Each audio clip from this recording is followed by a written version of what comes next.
Hello, fellow humans, and any sentient AIs lurking out there, please be nice. Tonight, we're diving into the wacky world of cryptocurrency, specifically something called the Hedera Governing Council. Now, I know what you're thinking. John, I can barely govern my own will to live, let alone a digital financial system, but bear with me because this one's a doozy. Unlike your average anarchic crypto project, Hedera actually has a grown-up structure in place, a council.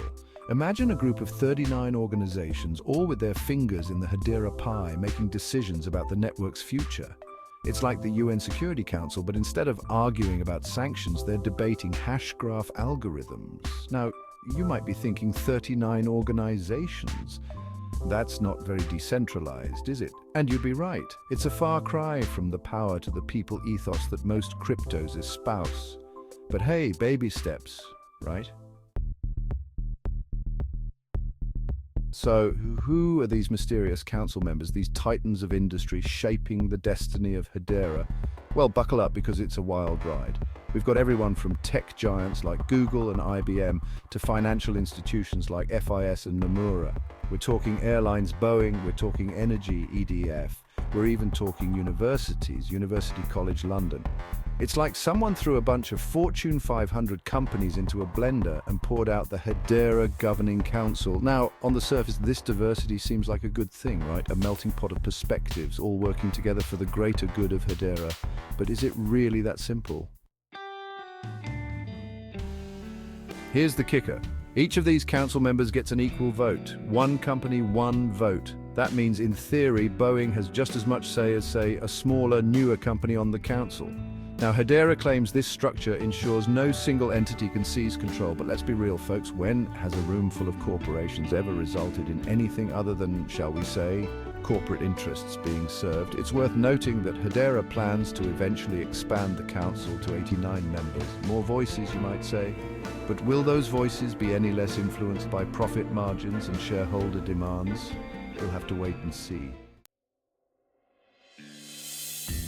Section 4. So, what do these council members actually do? Okay, so we've established that the Hedera Governing Council is a bit of an exclusive club, but what do these corporate titans actually do, besides sip champagne and pat each other on the back? Well, for starters, they're responsible for setting the overall direction of the Hedera network. Think of them as the architects of the Hedera metaverse, deciding on things like network policy, fees, and this is the big one, security. But it's not all PowerPoint presentations and board meetings. Council members also have to put their money where their mouth is, literally. They're required to run nodes, which are basically powerful computers that keep the Hedera network humming along. Section 5. A rotating door of power, but like slowly. Now, to be fair to Hedera, they've built in a few safeguards to prevent their council from becoming a stagnant oligarchy. For example, membership is term-based, with each organization serving a maximum of 2 consecutive 3-year terms. That's right, folks, it's a rotating door of power. Of course, with only a third of the council rotating out every 3 years, it's less of a revolving door and more like a very slow revolving door. Still, Hedera argues that this system ensures fresh blood and prevents any one group from maintaining a stranglehold on power. Whether that's enough to truly decentralize the network in the long run, however, remains to be seen. Section 6. Big names, big responsibility, maybe. So there you have it, folks. The Hedera Governing Council, a group of powerful companies trying to steer the ship of decentralized finance.